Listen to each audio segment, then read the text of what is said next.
Operation Sindhu 2.0 కొనసాగుతూనే ఉంది. పాకిస్తాన్ పై Indian army బాంబుల వర్షాన్ని కురిపిస్తోంది. డ్రోన్లతో రావలపిండి నగరాన్ని భారత ఆర్మీ పేల్చివేసింది. రావలపిండిలోనే పాకిస్తాన్ ఆర్మీ హెడ్ క్వార్టర్స్ అక్కడే ఉంటుంది. ఇప్పుడు మీరు ఆర్టీవీ స్క్రీన్ పైన చూస్తున్న దృశ్యాలు అవే. రావలపిండిపై మన ఆర్మీ డ్రోన్ తో దాడి చేసింది. దీంతో వాళ్ళ ఆర్మీ హెడ్ క్వార్టర్స్ దెబ్బతిన్న దృశ్యాలు ఇప్పుడు మీరు ఆర్టీవీ స్క్రీన్ పైన చూస్తున్నారు.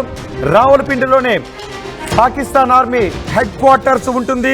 దగ్గరలోనే ఇంటర్నేషనల్ ఎయిర్పోర్ట్ కూడా ఉంటుంది. పాకిస్తాన్ సైన్యం ప్రధాన కార్యాలయం పైనే మనం ఇప్పుడు డ్రోన్లతో దాడి చేశాం. మనం పాకిస్తాన్ పెంచి పోషిస్తున్న ఉగ్రవాదులపై ఆపరేషన్ సింధూర్తో దాడి చేస్తే పాకిస్తాన్ భారత్ పై యుద్ధానికే తెగబడింది. భారత సైనిక కేంద్రాలను టార్గెట్ గా చేసుకుని డ్రోన్లు యుద్ధ విమానాలతో విరుచుకుపడింది. దీనికి మనం సరైన సమాధానాన్ని చెబుతూ ఉన్నాం. ఇప్పుడిప్పుడే పాకిస్తాన్ కు ఎంత డ్యామేజ్ జరిగిందో ఆ దృశ్యాలు ఇంకా బయటకు వస్తూనే ఉన్నాయి. మనం ఇప్పటికే కరాచీ పోర్ట్ను పేల్చేసాం. రావలపిండిపై కూడా మనం మన డ్రోన్లతో దాడి చేశాం. మన డ్రోన్లను అడ్డుకోవడం పాకిస్తాన్కి సాధ్యం కావడం లేదు. మన డ్రోన్లతో దాడి చేస్తే పాకిస్తాన్ మిలిటరీ హెడ్ క్వార్టర్స్ దెబ్బతిన్న దృశ్యాలు ఇప్పుడు మీరు ఆర్టీవీ స్క్రీన్ పైన చూస్తున్నారు. పాకిస్తాన్ సైన్యం ప్రధాన కార్యాలయం రావలపిండిలోనే ఉంటుంది. రావలపిండి, ఇస్లామాబాద్ పక్కపక్కనే ఉంటాయి. రెండింటిని ట్విన్ సిటీస్ అంటారు. ఇస్లామాబాద్ ఇంటర్నేషనల్ ఎయిర్పోర్ట్ కూడా అక్కడే ఉంటుంది. ఇప్పుడు మీరు ఆర్టీవీ స్క్రీన్ పైన చూస్తున్న దృశ్యాలు అవే. అందులో ఆర్మీ పర్సన్స్ కూడా మనకు ఫోటోగ్రాఫ్ లో కనిపిస్తున్నారు. మనం చేసిన డ్రోన్ల దాడితో దెబ్బతిన్న పాకిస్తాన్ ఆర్మీ ప్రధాన కార్యాలయం అదే. దాన్ని రెండో బాక్స్ లో మీరు చూస్తున్నది కరాచీ పోర్ట్. రెండో బాక్స్ లో మీరు చూస్తున్నది కరాచీ పోర్ట్. కరాచీ పోర్టుపై మన మిసైల్స్ తో దాడి చేస్తే ఇప్పుడు కరాచీ పోర్టు నామరూపాలు లేకుండా మారిపోయింది. రావలపిండిపై అటాక్ జరిగిన విషయాన్ని ఇమ్రాన్ ఖాన్ సోదరి కూడా ఖరారు చేసింది. ఇమ్రాన్ ఖాన్ సోదరి ఈ రావలపిండిపై దాడిని ఖరారు చేసింది. ఆమె ట్వీట్ కూడా చేసింది. ఇప్పుడు మీరు ఆర్టీవీ స్క్రీన్ పైన చూస్తున్నది ఇదే. ఆర్టీవీ ఎక్స్క్లూజివ్ విజువల్స్ మీరు ఆర్టీవీ స్క్రీన్ పైన చూస్తున్నారు. మనం ప్రయోగించిన డ్రోన్లు రావలపిండి ఆర్మీ ప్రధాన కార్యాలయాన్ని నేలమట్టం చేశాయి. రావలపిండి ఆర్మీ సైన్యం ప్రధాన క్వార్టర్స్ పైన మనం దాడి చేసాం. ప్రధాన కార్యాలయం పైన మనం దాడి చేసాం. రావలపిండి ఆర్మీ హెడ్ క్వార్టర్స్ అది. అక్కడ కూడా మన ఆర్మీ మన డ్రోన్లు దాడి చేస్తే పాకిస్తాన్ సైనికులు అక్కడ నుంచి పరుగులు తీసినటువంటి దృశ్యాలు ఇప్పుడు పాకిస్తాన్లో చూడండి. ఒకసారి నల్లటి మేఘాలు కమ్ముకుంటూ ఉన్నాయి. ఇప్పటికీ అక్కడ ప్రజలకు కూడా అర్థమైపోయింది మన ఆర్మీ ఏదో చేస్తుందని వాళ్ళు అనుకుంటూ ఉన్నారు. కానీ వాళ్ళ ఆర్మీ ప్రధాన కార్యాలయం పైనే మన డ్రోన్ పడి వాళ్ళు అటు ఇటు పరుగులు పెడుతూ ఉంటే అక్కడ మంటల్లో పాకిస్తాన్ ఆర్మీ ప్రధాన కార్యాలయం కాలిపోతూ ఉంటే వాళ్ళే ఏమీ చేయలేని నిస్సహాయ స్థితిలో ఇప్పుడు ఉన్నారు. భారత్తో అనవసరంగా కయ్యానికి కాలు దివ్వామని. మొదటి బాక్స్లో మీరు చూస్తున్నది రావలపిండిపై మనం చేసిన డ్రోన్ దాడి తర్వాతి దృశ్యాలు. రెండో బాక్స్లో మీరు చూస్తున్నది రావలపిండి ఆర్మీ హెడ్ క్వార్టర్స్ పై మనం దాడి చేసిన తర్వాత హెడ్ క్వార్టర్స్ తగలబడిపోతున్న దృశ్యాలు ఇప్పుడు మీరు ఆర్టీవీ స్క్రీన్ పైన చూస్తున్నారు. ఇమ్రాన్ ఖాన్ సోదరి మన ఆర్మీ చేసిన ఈ డ్రోన్ దాడి తర్వాత ఇమ్రాన్ ఖాన్ సోదరి మాట్లాడారు. ఒకసారి ఇమ్రాన్ ఖాన్ సోదరి ఏం మాట్లాడారు చూద్దాం. जरा देखें तो सही, क्योंकि आपको शायद जंग का पता नहीं. मेरे हस्बैंड एयरफोर्स में थे, मेरे बहनोई भी एयरफोर्स में थे. ये जो क्लेम कर रहे हैं कि इन्होंने जहाज गिराए हैं, वो जो नवाज शरीफ की हुकूमत क्लेम कर रही है ना, तो यहाँ पे ड्रोन अंदर आ रहे हैं. मतलब इंडिया से अंदर पिंडी तक पहुँच रहे हैं. पिंडी तक पहुँचे कैसे? मीडिया पे हैं. जरा देखें तो सही, क्योंकि आपको शायद जंग का पता नहीं. मेरे हस्बैंड एयरफोर्स में थे, मेरे बहनोई भी एयरफोर्स में थे. ये जो क्लेम कर रहे हैं कि इन्होंने जहाज गिराए हैं, वो जो नवाज शरीफ की हुकूमत क्लेम कर रही है ना, तो यहाँ पे ड्रोन अंदर आ रहे हैं. मतलब इंडिया से अंदर पिंडी तक पहुँच रहे हैं. पिंडी तक पहुँचे कैसे? ఇమ్రాన్ ఖాన్ సోదరి చెబుతూ ఉంది ఎందుకు భారతదేశం ప్రయోగిస్తున్న డ్రోన్లను మనం అడ్డుకోలేకపోతున్నామని. దీన్ని బట్టి మనం అర్థం చేసుకోవచ్చు పాకిస్తాన్ చెప్పిన అబద్ధాలను కూడా. ఇప్పటికే పాకిస్తాన్ అంటుంది భారతదేశానికి చెందిన రఫేల్ యుద్ధ విమానాలను కూల్చేసాం, పాకిస్తాన్ సైనికులను చంపేశామని పాకిస్తాన్ చెబుతోంది. కానీ ఇమ్రాన్ ఖాన్ సోదరి అడుగుతుంది పాకిస్తాన్ ప్రభుత్వాన్ని, భారతదేశం ప్రయోగించిన ఒక్క డ్రోన్ కూడా ఎందుకు అడ్డుకోలేకపోయాము అని అడుగుతోంది. ఈ క్వశ్చన్కి పాకిస్తాన్ ఆర్మీ దగ్గర సమాధానం లేదు. ఇప్పటికే పాకిస్తాన్ ఎయిర్ డిఫెన్స్ సిస్టమ్ని మనం ఎయిర్ డిఫెన్స్ వ్యవస్థని నిర్వీర్యం చేసాం, న్యూట్రలైజ్ చేసాం, దాన్ని ధ్వంసం చేసాం. ఇప్పుడు పాకిస్తాన్ హెడ్ క్వార్టర్స్ పైనే మనం దాడి చేసాం. అంటే మొత్తం పాకిస్తాన్ అంతా కూడా భారత ఆర్మీ, భారత త్రివిధ దళాల కనుసన్నల్లోనే ఉంది, కనుచూపు మేరలోనే ఉంది. ఇప్పుడు మన త్రివిధ దళాల కనుచూపు మేరలో మొత్తం పాకిస్తాన్ ఉంది. నిన్న మనం ప్రయోగించిన మిసైల్స్ పాకిస్తాన్ ప్రధాని నివాసానికి కొద్ది దూరంలో పడ్డాయి. ఇస్లామాబాద్లో పాకిస్తాన్ ప్రధాని నివాసానికి కొంచెం దూరంలో పడ్డాయి. దీంతో పాకిస్తాన్ ప్రధాని కూడా బంకర్లో దాచిపెట్టాల్సిన పరిస్థితి వచ్చింది. ఇప్పుడు ఆ ఇస్లామాబాద్కి ఆనుకుని ఉన్న పక్క నగరమే ఈ రావలపిండి. ఈ రావలపిండిలోనే పాకిస్తాన్ ఆర్మీ హెడ్ క్వార్టర్స్ ఉంటుంది. ఇప్పుడు ఆర్మీ హెడ్ క్వార్టర్స్ పై కూడా మనం దాడులు చేశాం. రావలపిండిపై వరుస బాంబు దాడులు చేశాం, వరుస డ్రోన్ దాడులు చేశాం. ఒక్క డ్రోన్ ని కూడా పాకిస్తాన్ ఆర్మీ అడ్డుకోలేకపోయింది. భారత్ ప్రయోగించిన ఒక్క డ్రోన్ ని కూడా పాకిస్తాన్ ఆర్మీ అడ్డుకోలేకపోయింది. దీంతో ఇమ్రాన్ ఖాన్ సోదరు అడుగుతూ ఉంది, ఒక్క డ్రోన్ కూడా ఎందుకు అడ్డుకోలేకపోయారని. మన ఎయిర్ డిఫెన్స్ వ్యవస్థ ఏమైపోయింది అని అడుగుతూ ఉంది. అంటే ఇప్పటికే మనకు అర్థమై ఉండాలి పాకిస్తాన్ ప్రపంచానికి ఏ విధమైనటువంటి అసత్యాలు చెప్తుందో. భారతదేశ డ్రోన్లను మేము కూల్చామని చెప్తోంది, భారతదేశ ఎయిర్ క్రాఫ్ట్స్ మేము కూల్చామని పాకిస్తాన్ చెబుతున్నవన్నీ కూడా అబద్ధాలే. మనం ప్రయోగించిన ఒక్క డ్రోన్ ని కూడా పాకిస్తాన్ అడ్డుకోలేకపోయింది. మనం ప్రయోగించిన ఒక్క మిసైల్ కూడా పాకిస్తాన్ అడ్డుకోలేకపోయింది. అందుకే ఇప్పుడు Pakistan army headquarters Rawalpindi తగలబడిపోతుంది. ఆర్మీ హెడ్ క్వార్టర్స్ ని వాళ్ళు కాపాడుకోలేని పరిస్థితుల్లో ఉన్నారు. ప్రధానిని కూడా వాళ్ళు కాపాడుకోలేని పరిస్థితుల్లో ఉన్నారు. కేవలం వాళ్ళ ప్రధాని, పాకిస్తాన్ ప్రధాని ఈరోజు బతుకున్నాడు అంటే అది భారత్ పెట్టినటువంటి ప్రాణభిక్షే. మా ప్రతినిధి మధు ఉన్నారు పూర్తి సమాచారం అందించడానికి. మధు, రావలపిండి ఆర్మీ హెడ్ క్వార్టర్స్ పై దాడిని కూడా వాళ్ళు అడ్డుకోలేకపోయారు. మనం ప్రతీకార దాడికి దిగితే ఎలా ఉంటుందనేది చూపించాం. నిన్న వాళ్ళు ప్రతీకార దాడితో మనపైకి యుద్ధ విమానాలని, మిసైల్స్ ని ప్రయోగించారు. వాటిని నేలకూల్చడమే కాదు, ఇప్పుడు వాళ్ళ హెడ్ క్వార్టర్స్ ని కూడా మనం నేలకూల్చాం. ఇప్పుడు పాకిస్తాన్ ఎటువంటి పరిస్థితుల్లో ఉందనుకోవచ్చు? ఎగ్జాక్ట్లీ, నిజంగానే పాకిస్తాన్కి సంబంధించిన ప్రధానే ఈరోజు తలదాచుకుంటున్నటువంటి సిచ్యువేషన్ ఏర్పడింది పారిపోయి అక్కడి నుంచి. ఎందుకంటే సమీపంలోనే ప్రధాని అధికారిక నివాసం సమీపంలోనే భారత్ ఎయిర్ స్ట్రైక్ చేసినటువంటి పరిస్థితి. అది పాకిస్తాన్కి సంబంధించినటువంటి ఆర్మీకి ఉన్నటువంటి పరిస్థితి. సో వాళ్ళు ఎలాంటి సిచ్యువేషన్ కూడా ఫేస్ చేయడానికి సిద్ధంగా లేరు. కనీసం ఎయిర్ క్రాఫ్ట్స్తో భారత్ పైన దాడి చేయడానికి కూడా సిద్ధంగా లేనటువంటి సిచ్యువేషన్ ఉంది ఆర్మీ పరిస్థితి పాకిస్తాన్ది.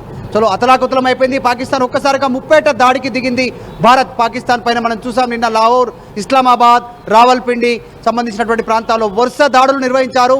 ఎక్కడ కూడా నిన్న సాయంత్రమే ఆల్రెడీ పాకిస్తాన్కి సంబంధించినటువంటి రాడార్ వ్యవస్థని ధ్వంసం చేశారు. అంటే అక్కడ ఉన్నటువంటి వ్యవస్థ, రాడార్ వ్యవస్థను ధ్వంసం చేయడానికి మన ఆర్మీ, ఎయిర్ ఫోర్స్ అక్కడికి చేరుకుంటే కూడా పసిగట్టలేనటువంటి సిచ్యువేషన్లో పాకిస్తాన్ ఆర్మీ, ఇంటెలిజెన్స్ విభాగం కానీ ఆర్మీ ఉన్నటువంటి సిచ్యువేషన్. సో చాలా స్పష్టంగా వాళ్ళ పేలవత్వం కనిపిస్తూ ఉంది. చైనాకి సంబంధించినటువంటి ఆయుధాలను నమ్ముకొని బొక్కబొర్లా పడిపోయినటువంటి సిచ్యువేషన్. పాకిస్తాన్ ఈరోజు నిలవలేనటువంటి పరిస్థితి ఉంది. ఇప్పటికీ ఆల్రెడీ ఒక స్టేట్మెంట్ చేశారు పాకిస్తాన్ దేశం నుంచి.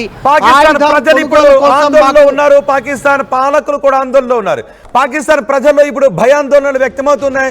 ఎందుకంటే మనం ప్రయోగించిన ఒక్క డ్రోన్ ని కూడా పాకిస్తాన్ అడ్డుకోలేకపోతుంది. పాకిస్తాన్ హెడ్ క్వార్టర్స్ కూడా పేలిపోయింది. పాకిస్తాన్ హెడ్ క్వార్టర్స్ కూడా పేలిపోవడంతో ఇప్పుడు పాకిస్తాన్ ప్రజలు ఒక పానిక్ లో ఉన్నారు. నిజానికి పాకిస్తాన్ హెడ్ క్వార్టర్స్ పై నిన్న కూడా మనపై పాకిస్తాన్ దాడికి పాల్పడిన వెంటనే మనం ప్రయోగించిన డ్రోన్లు నిన్నటి నుంచి పాకిస్తాన్ హెడ్ క్వార్టర్స్ ని ధ్వంసం చేస్తూనే ఉన్నాయి. రావలపిండిలో పాకిస్తాన్ ఆర్మీ హెడ్ క్వార్టర్స్ ధ్వంసం అయిపోతున్న దృశ్యాలు ఇప్పుడు మీరు ఆర్టీవీ స్క్రీన్ పైన చూస్తున్నారు. ఆ ధ్వంసం అయిపోతూ ఉంటే ప్రజలు కూడా బయటకు వచ్చి పానిక్ లో ఉన్నారు. భారత ఆర్మీని మనం అడ్డుకోవడం కష్టం, భారతదేశంతో మనం అనవసరంగా పెట్టుకున్నామనే భావన అక్కడ ప్రజల్లో వ్యక్తమవుతుంది. చూడండి ఒకసారి వాళ్ళు వీడియోలు తీస్తున్నారు. ఎక్కడ పాకిస్తాన్ ఆర్మీ హెడ్ క్వార్టర్స్ ముందు నిలబడి తగలబడిపోతున్న ఆ దృశ్యాలను వాళ్ళు చిత్రీకరిస్తూ ఉన్నారు. అక్కడ నుంచి సైన్యం కూడా, పాకిస్తాన్ ఆర్మీ కూడా హెడ్ క్వార్టర్స్ నుంచి ఒక్కసారిగా బయటికి పరుగులు తీయాల్సినటువంటి పరిస్థితి వచ్చింది. బంకర్లోకి వాళ్ళు కూడా పారిపోయి తలదాచుకోవాల్సిన పరిస్థితి వచ్చింది. ఇప్పుడు మీరు ఆర్టీవీ స్క్రీన్ పైన చూస్తున్నది Pakistan army head quarters main gate. అది మెయిన్ గేట్ ముందు పాకిస్తాన్ ప్రజలు కూడా అక్కడికి చేరుకున్నారు. పాకిస్తాన్ మీడియా కూడా అక్కడికి చేరుకుంది. భారతదేశానికి చెందిన ఒక డ్రోన్ ని కూడా అడ్డుకోవడం పాకిస్తాన్కి వల్ల కావడం లేదు. పాకిస్తాన్ హెడ్ క్వార్టర్స్ ని మనం టార్గెట్ చేసాం. పాకిస్తాన్ ఆర్మీ హెడ్ క్వార్టర్స్ ని భారత డ్రోన్లు టార్గెట్ చేసిన అడ్డుకోలేకపోయారు వాళ్ళు.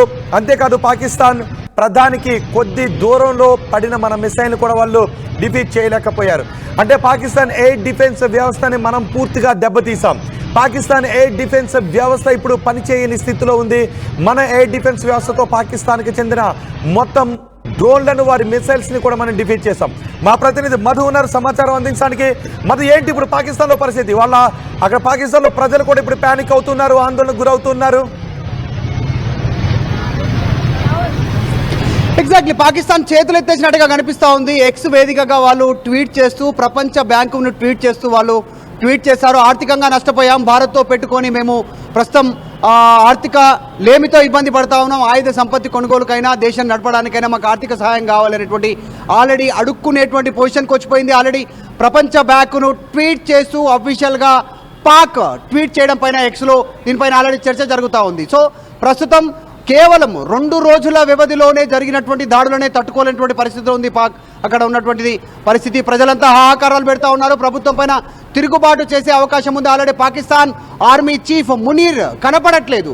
ఆపరేషన్ సింధూర్ ప్రారంభమైన రోజు నుంచి కంటే ముందు రోజు నుంచి ఆయన ఇంతవరకు కనపడట్లేదు. ఎక్కడున్నాడో తెలీదు. ప్రస్తుతం తిరుగుబాటు చేశారా, లేకుంటే పాక్ ప్రభుత్వమే అరెస్ట్ చేసి జైల్లో వేసిందా అనేటువంటి చర్చ పెద్ద ఎత్తున కొనసాగుతుంది. మునీర్ ఎక్కడున్నా తెలియదు. ప్రజలు ఆహాకారాలు పెడతా ఉన్నారు. ఆల్రెడీ ఇమ్రాన్ ఖాన్ని బయటికి విడుదల చేయాలనేటువంటి ర్యాలీ రూపంలో ప్రజలు వెళ్తా ఉన్నారు.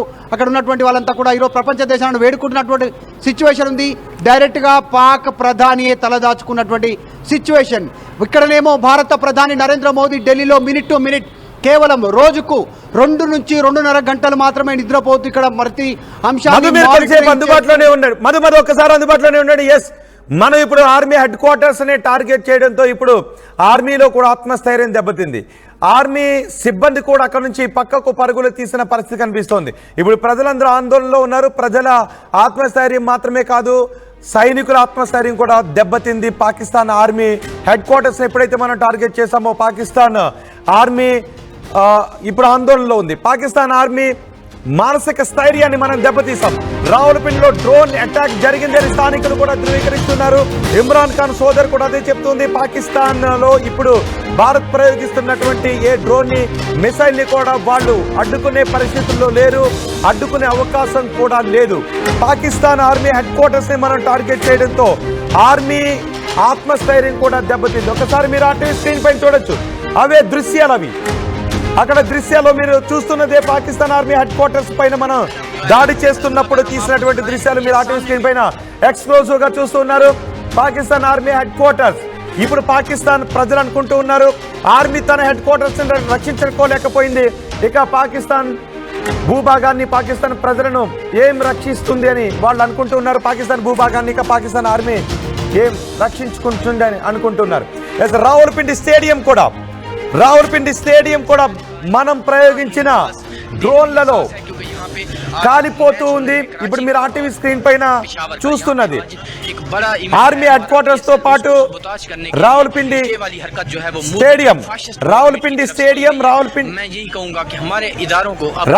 స్టేడియం ఆర్మీ హెడ్ క్వార్టర్స్ కూడా మనం ధ్వంసం చేశాం. ఇప్పుడు పాకిస్తాన్ ఆర్మీలో కూడా ఒక ఆందోళన మొదలైంది. భారత్ ప్రయోగించే డ్రోన్లను మనం ఎందుకు पाकिस्तान के अंदर जो सिक्योरिटी सूरत हाल है उसको देखा जाता है। यहाँ पे जो है एस्टैब्लिशमेंट डिवीजन यहाँ पे है। यहाँ पे మన ఆర్టీవీ స్క్రీన్ పైన ఇప్పుడు మనం చూస్తున్నది మన ఆర్టీవీ స్క్రీన్ పైన ఇప్పుడు మీరు బాక్స్ లో చూస్తున్నారు. ఒకటి పాకిస్తాన్ ఆర్మీ హెడ్ క్వార్టర్స్ పైన జరుగుతున్నటువంటి దాడి దృశ్యాలను మీరు చూస్తున్నారు. పాకిస్తాన్ హెడ్ క్వార్టర్స్ పైనే దాడి జరుగుతూ ఉండటంతో ఆ దాడిని పాకిస్తాన్ అడ్డుకోలేకపోయిన పరిస్థితుల్లో ఉంది. రెండో బాక్స్ లో ఆర్మీ హెడ్ క్వార్టర్స్ ముందుకి ప్రజలు చేరుకొని అక్కడ ఆందోళన వ్యక్తం చేస్తున్న దృశ్యాలు మీరు ఆర్టీవీ స్క్రీన్ పైన చూస్తున్నారు. మూడో బాక్స్ లో మీరు చూస్తున్నది పాకిస్తాన్ ఆర్మీ జరిపినటువంటి కాల్పులు. పాకిస్తాన్ ఆర్మీ మన సరిహద్దులోకి మోటార్ షెల్స్ ను ఉపయోగించడంతో ఇల్లు పాక్షికంగా దెబ్బతిన్న దృశ్యాలు కూడా మీరు ఆర్టీవీ స్క్రీన్ పైన చూస్తూ ఉన్నారు. అండ్ అక్కడ కొన్ని వాహనాలు కూడా దెబ్బతిన్నాయి. పాకిస్తాన్ ఆర్మీ మోటార్ షెల్స్ ని ప్రయోగించడంతో పాకిస్తాన్ ఆర్మీ ప్రయోగించిన మోటార్ షెల్స్ లో కొన్ని వాహనాలు కూడా దెబ్బతిన్న దృశ్యాలు మీరు చూస్తున్నారు. ఇక ఆరో బాక్స్ లో మీరు చూడండి, చివరి బాక్స్ లో మీరు చూస్తున్నదే జైసల్మేర్ లో పాకిస్తాన్ కి చెందిన F-16 యుద్ధ విమానాన్ని కూల్చివేసిన దృశ్యాలు ఇప్పుడు మీరు ఆర్టీవీ స్క్రీన్ పైన చూస్తున్నారు. పాక్ ఆర్మీ కాల్పుల తర్వాత అక్కడ ఉన్న డెబ్రీస్ ను కూడా వాళ్ళు చేత్తో తీసుకునే శిథిలాలను కూడా చేత్తో తీసి మనకు చూపిస్తుంది. షాపింగ్ కాంప్లెక్స్కి చెందిన షట్టర్స్ కూడా హోల్స్ పడినటువంటి దృశ్యాలు, కార్లకు హోల్స్ పడినటువంటి దృశ్యాలు కూడా ఇప్పుడు మీరు ఆర్టీవీ స్క్రీన్ పైన చూస్తున్నారు. మొదటి బాక్స్లో మీరు చూస్తున్నది రావులపిండి ఆర్మీ హెడ్ క్వార్టర్స్కు చెందిన దృశ్యాలు. రావులపిండి ఆర్మీ హెడ్ క్వార్టర్స్పై దాడి జరగడంతో వాళ్ళు ఆ ఆర్మీ హెడ్ క్వార్టర్స్ను కూడా రక్షించుకోలేకపోయారు. నిజానికి ఆర్మీ హెడ్ క్వార్టర్స్ అంటే మొత్తం దేశానికి సంబంధించిన ఆర్మీ కార్యకలాపాలు, వ్యూహాలన్నీ కూడా అక్కడి నుంచే ప్రారంభమవుతూ ఉంటాయి. అలాంటి హెడ్ క్వార్టర్స్ పైనే మనం దాడి చేస్తే వాళ్ళు కనీసం దాన్ని అడ్డుకోలేకపోయారు. రెండో బాక్స్లో మీకు చూస్తున్నది పాకిస్తాన్ ఆర్మీ హెడ్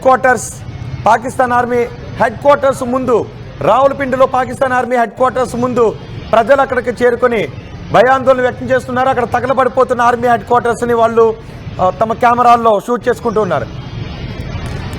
రైట్, ఇప్పుడు మనకి మాజీ army wing commander Shyam Prasad కూడా మనకు అందుబాటులో ఉన్నారు. ఒకసారి శ్యామ్ ప్రసాద్తో కూడా మనం మాట్లాడదాం. శ్యామ్ ప్రసాద్ గారు నమస్తే అండి. నమస్తే సార్, జై హింద్. జై హింద్, జై భారత్. శ్యామ్ ప్రసాద్ గారు, నిజానికి ఇప్పుడు పాకిస్తాన్ మొత్తం కుప్పకూలిపోతున్న పరిస్థితే కనిపిస్తూ ఉంది. రావులపిండిలో పాకిస్తాన్ ఆర్మీ హెడ్ క్వార్టర్స్ పై కూడా మన డ్రోన్లు అటాక్ చేసిన వాటిని వాళ్ళు అడ్డుకునేటటువంటి పరిస్థితుల్లో లేరు. ఇప్పుడు పాకిస్తాన్ పరిస్థితి ఎలా ఉందనుకోవచ్చు? చాలా ఘోరంగా ఉంది సార్. వాళ్ళు అడిగి దెబ్బలు కొట్టించుకుంటున్నారు, సర్వనాశనానికి చాలా త్వరగా వెళ్ళిపోతున్నారు. ఏంటి ఇమ్రాన్ ఖాన్ చెల్లి కూడా అంటూ ఉంది, పాకిస్తాన్ ప్రజలు అనుకుంటూ ఉన్నారు ఎందుకు భారతదేశ డ్రోన్లను మనం ఆపలేకపోతున్నామని. ఇమ్రాన్ ఖాన్ చెల్లి కూడా అదే అడుగుతుంది. మేము భారతదేశ ఎయిర్ క్రాఫ్ట్లను కూల్చివేశామని ఆర్మీ చెప్తోంది, కానీ ఆర్మీ హెడ్ క్వార్టర్స్ పైనే దాడి జరిగితే కనీసం ఆపలేకపోయిందని ఆమె ప్రశ్నిస్తోంది. సుదర్శన్ చక్రాన్ని ఆపగలమా సార్? సుదర్శన్ చక్రంతో ఏరుకోరి తెరిపించుకున్నాం. S-400 అంటే ఏంది?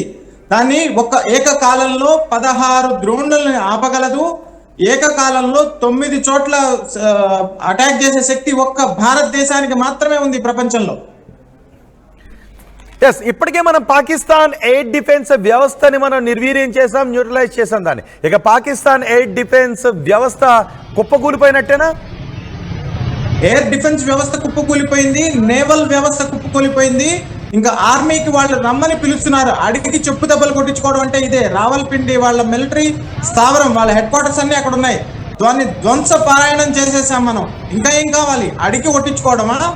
మనం 1974 తర్వాత చేరని ప్రదేశాలన్నీ పిలిపించుకొని మరి మనం వెళ్తున్నాం. ఇస్లామాబాద్, రావల్పిండి, సర్గోదా, బహావల్పూర్, కరాచీ, ఆపరేషన్ సింధూర్ అంటే ఏంది? మన మహిళా మనులను చెప్పారు, వెళ్ళండి మీ ప్రధానమంత్రికి వెళ్ళి చెప్పమని. మన మహిళా శ్యామ్ ప్రసాద్ గారు ఒక్క నిమిషం మీరు అందుబాటులోనే ఉన్నాడు. ఒక ఇంపార్టెంట్ అప్డేట్.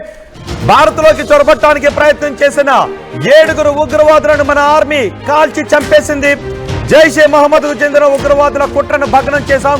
7 ఉగ్రవాదులను భారత్ లోకి పంపించి ఇక్కడ అటాక్ చేయాలి అని పాకిస్తాన్ ప్లాన్ చేసింది, ఉగ్ర అటాక్స్ కి ప్లాన్ చేసింది. ఇప్పుడు మీరు ఆర్టీవీ స్క్రీన్ పైన చూస్తున్న దృశ్యాలు అవే.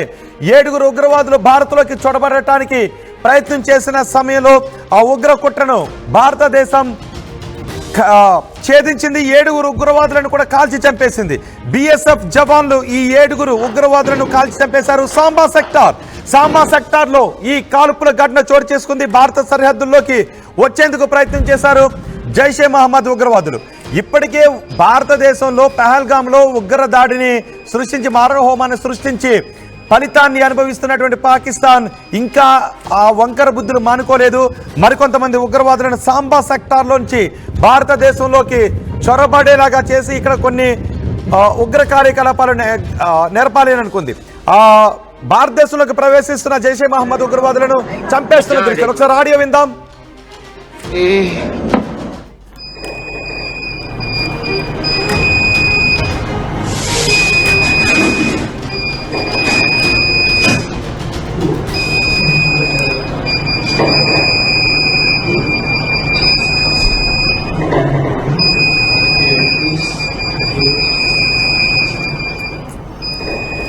సాంబా సెక్టార్ లో 7 ఉగ్రవాదులను మన బిఎస్ఎఫ్ జవాన్లు కాల్చి చంపేశారు.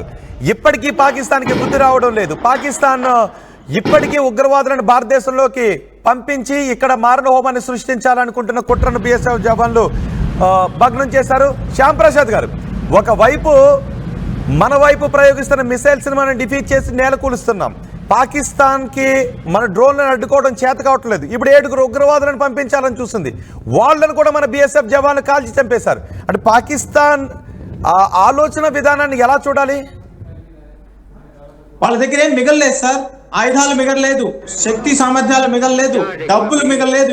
ఈ రోజు IMF కి లోన్ కోసం అప్లై చేసుకున్నారు 26వసారి. ఇంకా మిగిలింది ఎవరు? మనుషులకి ఏమంది? వాళ్ళకి కూలీ డబ్బులు ఇచ్చి డ్రగ్స్ ఇచ్చి పంపిస్తున్నారు. వాళ్ళు ఎంతసేపు చచ్చిపోతారు.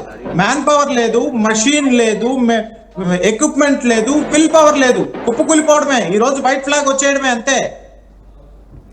శ్యామ్ ప్రసాద్ గారు, కానీ అంటే ఏసైకి జరుగుతున్న ఉగ్రవాదులు పంపించడం కారణంగానే కదా మనం ఇంత మూల్యాన్ని చెల్లించుకోవాల్సి వస్తుంది అని కనీసం కూడా లేకుండా మళ్ళీ ఉగ్రవాదులను పంపించింది. జైషే మహమ్మద్ ఉగ్రవాద స్థావరాన్ని కూడా మనం అంతమొందించాం, కానీ మళ్ళీ వాళ్ళనే భారత్లోకి పంపించే ప్రయత్నం చేసింది.